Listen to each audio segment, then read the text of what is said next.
Welcome to Taiwan Talks. I'm Albert Chiu.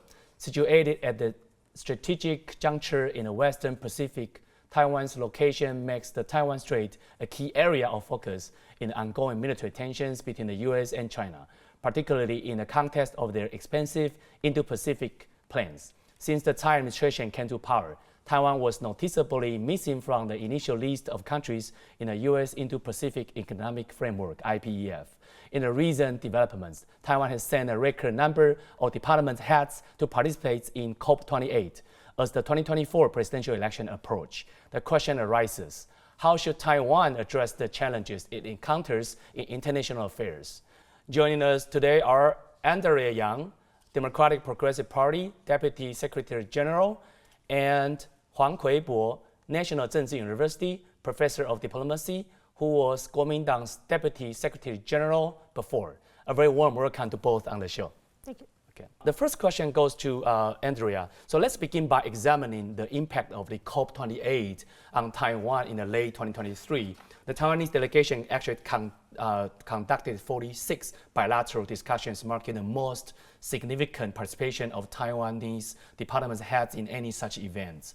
So, however, this raised the question regarding its overall significance, so we are concerned with that. So what are your perspectives on Taiwan's diplomatic position, and how do you perceive Taiwan's global standing since the inauguration of the Tsai administration in general? Yes, thank you. We've always urged the international communities and organizations to increase Taiwan's meaningful participations. So we see COP28 is definitely a very good start and set a very good example. People who are wondering or question about its significance, I don't think it's a necessary question, because with Taiwan's current international status and also our international participation level, we should always be happy and be happy to see Taiwan's participation in all these international events. Especially this is an event that's welcome by Taiwan's bipartisan politicians. So we see this as a very good step, and also we want to see Taiwan to continue to join ourselves and be invited in all these international events and also international organizations. It is also we urge the international society to realize the importance of Taiwan's participation. After all, we have 23 million people live here in this island. That should not be neglected and should not be isolated from the international events. Professor Huang, actually Taiwan's emission rank among the highest in the world, even surpassing many major emitters, for example, China, Japan, and even the European Unions. So it's certainly goes without question to say that our participation in organizations or conferences like COP28 is very critical. But could you kind of introduce the situation, or the significance of the participation from Taiwan in conferences like this, first of all, and tell us the significance of our participation internationally in this conference? Okay. I believe that the emission of Taiwan may account for probably 1% of the total emission in the world. Taiwan, given its size of 23 million and the territory size, I think 1% is a lot. Taiwan needs to become a responsible stakeholder in the game of prevention of climate change. However, due to the political situation faced by Taiwan, Taiwan cannot participate meaningfully in any major international government organizations such as like UNFCCC or ICAO or WHO. That's a pity, because politics is politics, but the participation of Taiwan as a responsible stakeholder shouldn't be a tool or be a bargaining chip between Taiwan and mainland China. Not to mention, the science and technology level of Taiwan in terms of preventing climate change, is more advanced to most of the countries in the world. So, lacking Taiwan's participation in like UNFCCC or COP28 or the future COP meetings would mean a huge loss for the international community, which would like to see a better world in the future.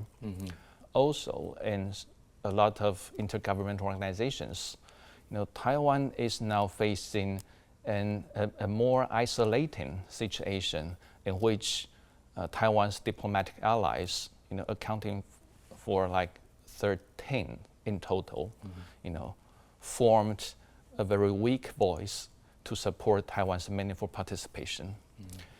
On the other hand, these Western powers, mainly led by the U.S., has given moral or oral support for Taiwan's meaningful participation.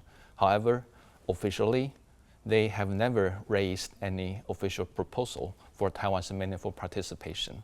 So, as I said, on the one hand, Taiwan is lacking more formal support that can raise formal proposal for Taiwan. On the other hand, Taiwan received more and more oral or moral support from the West, but this oral moral support from the West cannot constitute a very formidable power to send Taiwan in these international government organizations. Andrea, you might have a somewhat different opinion about this because you think that the current participation on the parts of Taiwan has been progressive. Even inch in progress would be something meaningful for us already. So would you kind of respond to Professor Huang's comment on this? Right. I agree part of Professor Huang's comments on Taiwan's international participation. We see that Thai administration has tried everything that we could to establish and continue to maintain good relations with Western countries. And all this Ukraine and Russian situation has caused Taiwan's a better international visibilities. And this, Taiwan was once kind of ignored by international organizations. But I think in recent years, after COVID-19 pandemic and all this Ukraine and Russian situation, that many countries, more and more countries, have realized that it is very important to understand more about Taiwan Strait issues and also to have Taiwan become more involved in the international events. It is a very interesting situation that in recent months that we received so many guests from different countries, and they send delegations here to understand Taiwan's situation. And some of them probably could not make promise, but they are willing to do something for Taiwan. They always ask, is there something they can do for Taiwan? After they visit Taiwan, they feel sympathetic or feel more understand of China's aggressive action on Taiwan. So I think the good trend is that there are more and more political leaders around the world are willing to understand Taiwan's situation, and that would automatically have them consider to help Taiwan to increase our international space and also even voice out for Taiwan. Andrea, you mentioned this. I think it's important for me to raise, also ask the question to Professor Huang, is that at the COP28 just passed, 11 airline nations expressed their support for Taiwan, and notably the Germany Foreign Minister Annalena Baerbock publicly begged Taiwan for the first time. So how would you see the new supports from Germany, Professor Huang? I think it's always good to see more international support for Taiwan's meaningful participation in such an important meeting. And German Foreign Minister Baerbock's support, of course, matters. And we should welcome her continued support for Taiwan's participation. In the meantime, I always urge our Western partners to show some more concrete measures that can bring Taiwan in to these international organizations, because, as I said just now, oral support's valued a lot, but what Taiwan really needs after all this moral support is some concrete measures that can prevent Taiwan from being blocked by the pressure of the Beijing authorities, and these concrete measures that can help Taiwan people be able to participate in these kind of international occasions, so that these Taiwan people can contribute back to the international society. Andrea, let's talk about the European Union more broadly, not only including Germany. Considering Taiwan has changed its representative to the European Union 4 times within a span of 3.5 years. So how do you interpret the current state of Taiwan's relationship with the EU? With the European Union, there are 27 countries that we need to be engaged with. As we mentioned before, that Taiwan has never been top of the agenda, political agenda in Europe. But because of the cross-strait tension, or potential cross-strait tension has raised to European Union and other European countries' attention, we believe that Taiwan's contribution in terms of semiconductor and other technological products and also supply chain has played a very significant role. That has been that used to be ignored or underestimated by European political leaders. However, I think after COVID-19 pandemic situation and also what happened in what has changed in the international sphere, that European leaders, it's become a very important issue to address Taiwan's importance. We've been told by a lot of European political leaders or politicians that have visited Taiwan, they think it is helpful for them to come to Taiwan and then bring back necessary messages for them. Some of them for their voters. Some of them even say that it is a right thing to do to come to Taiwan, and they will become even more popular after they return to their countries. Yeah. Okay, sorry to kind of follow up, but my question was, so what's your interpretation of this frequent change of the Taiwan's representative to EU? Yeah, I think that we definitely need more diplomats to understand more about EU, and they have different backgrounds and pass on different messages. I think it is a positive thing that we have more diplomats and diplomatic teams to be sent to EU and know more about EU and in a mutual way. Professor Huang, quick response to this.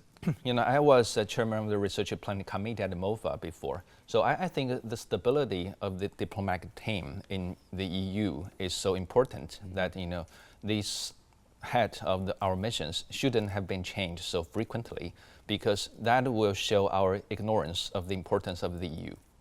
Okay. Additionally, let's talk about WHO. A key point of interest since 2009 has been the WHO, the World Health Organization's invitation to Taiwan to attend the WHA, the World Health Assembly, as an observer for 8 consecutive years. Yet, following President Tsai Ing-wen's inauguration, Taiwan has not received an invitation since 2017. Presently, both the U.S. and Taiwan are intensifying their efforts. President Tsai Ing-wen recently expressed in a Facebook post her optimism about the increasing international support for Taiwan and her hope for Taiwan's participation in the WHA. So Andrea, considering Taiwan has not been invited to participate in the WHA since 2017, that's being criticized frequently from the opposition party like KMT. So what do you perceive as the greatest pressure Taiwan faces in light of China's challenges? I think the pressure should go back to the international communities, because it is rather disappointing and regretful that WHO has long ignored Taiwan's health issue. Not to mention, we have this global challenge on COVID-19 together, that this virus doesn't choose which race they're gonna invade.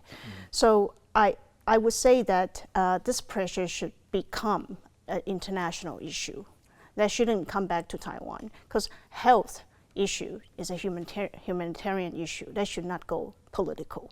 So we see that because without China, I'm pretty sure that the members for WHO would be welcoming Taiwan's meaningful participation and actual participation.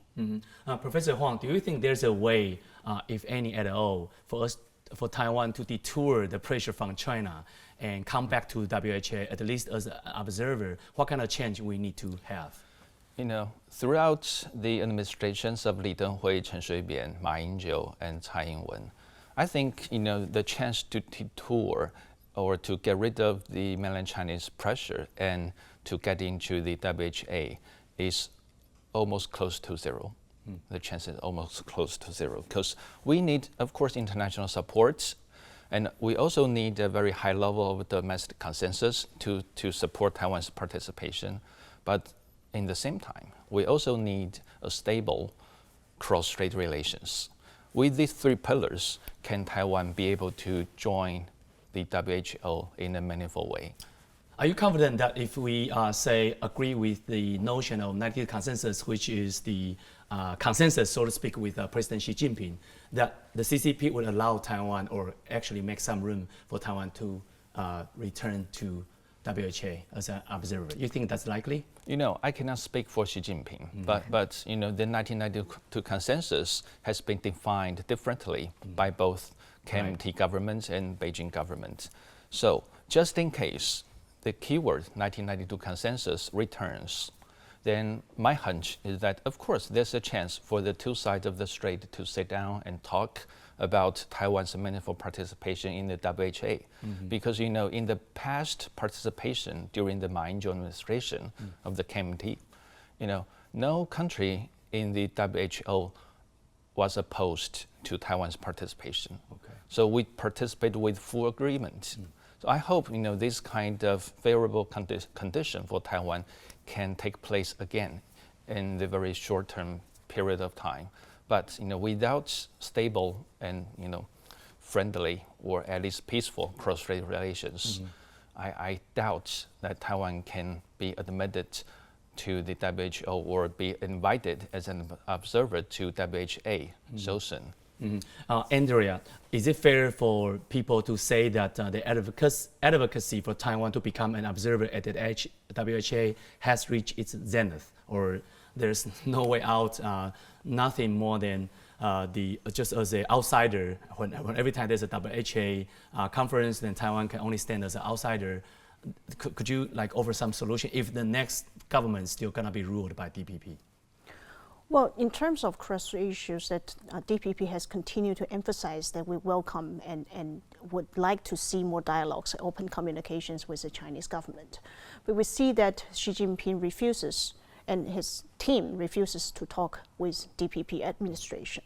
And if they choose to have a preferable political party to talk to in Taiwan, and he really needs to go through the public opinions and respect Taiwanese people's will. We see that, as Professor Huang already mentioned, it's completely become a political issue that Beijing chose their leader, their Taiwanese leader, to talk to. So if it is definitely not fair for the Taiwanese people to be isolated or be eliminated from the international participation because of Chinese, whether they're going to agree on this or not.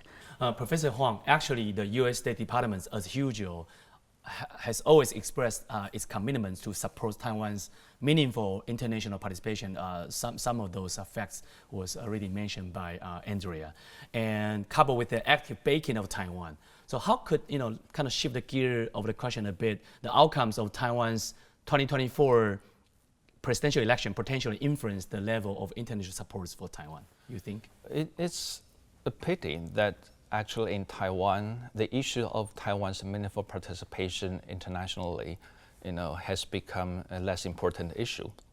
That is, I feel most of the people in Taiwan do not feel the importance of Taiwan's participation in international events. So of course we, extend our gratitude to the U.S. government, which always express its moral support for Taiwan's international participation. But, whether or not the U.S. State Department's commitment to Taiwan's participation would change as a game changer for the 2024 presidential election, of course not, because this issue has become less and less important.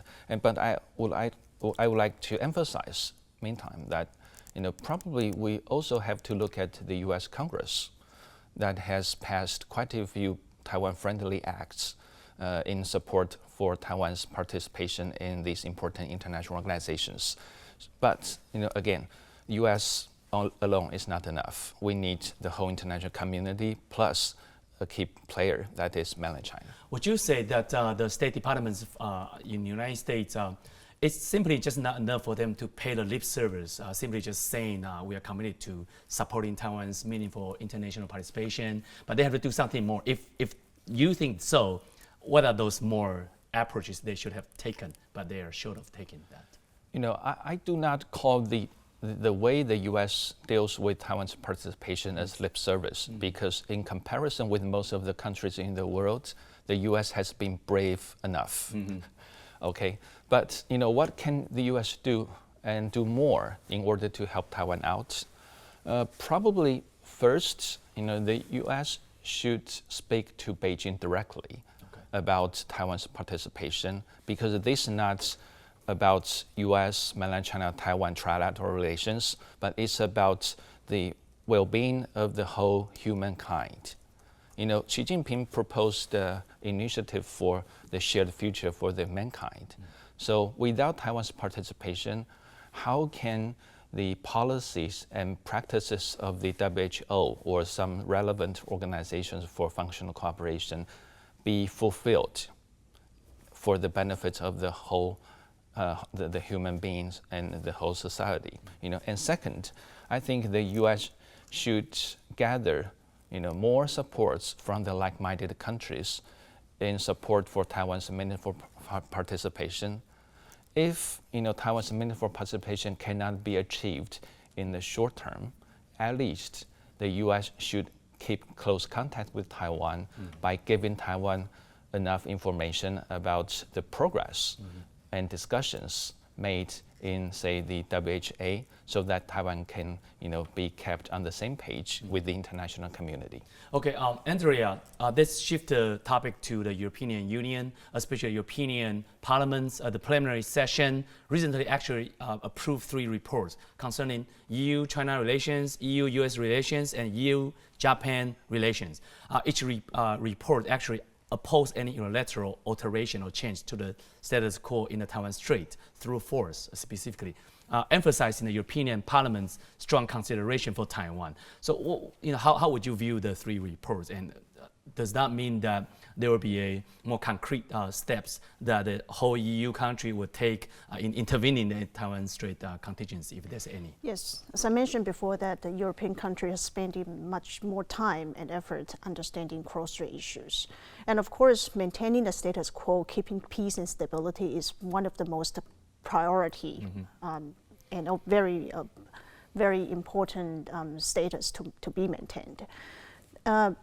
In the past, the European-centric global view that has been shifted differently as China continued to rise. We see that the European countries or leaders are now becoming more understanding towards what's going on in Asia. And of course, Taiwan Strait, every year there's 50% of the commercial ships would go through Taiwan Strait or South China Sea. So this is the busiest commercial area where the maritime activity happened. The European business people and the leaders, they understand about if anything happened to Taiwan Strait, if there's a military conflicts,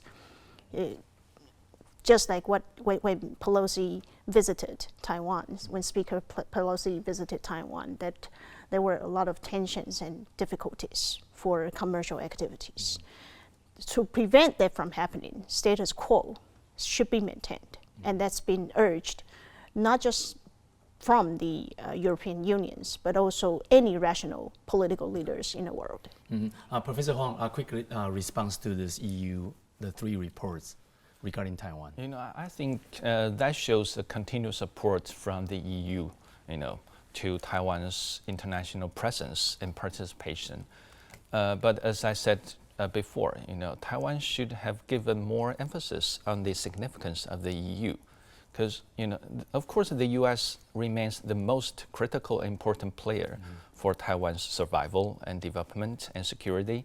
But the EU, as a collective of some 20 European countries, also demonstrates some moral significance for Taiwan's survival, security, and development. Not to mention these like bilateral investment agreements between the EU and Taiwan, and these some MOUs between Taiwan and EU regarding like judicial assistance, etc. All this should have constituted as a core for more solid foundation between Taiwan and the EU. My final question to both of you is about the IPEF, Indo-Pacific Economic Framework. Taiwan was actually absent from the initial participant list of the US-initiated IPEF, despite Taiwan actually opening up its markets to American pork, condemning ractopamine suspiciously, and lifting bans on Japanese food from Fukushima. But still, Taiwan is excluded from this participant list. So what's your response to this? Andrea, you can go first. Yes, I think that the U.S. is trying to be more careful on the cross-strait issue tension. So they're carefully managing their relations with China, their relations with Taiwan as well. And of course, that the U.S. has proved a lot that they want to increase Taiwan in the international activities. But things like this would not just, there are a lot of other stakeholders and members being involved in such international events. So we are doing everything we could to convince more countries to support Taiwan from joining this event.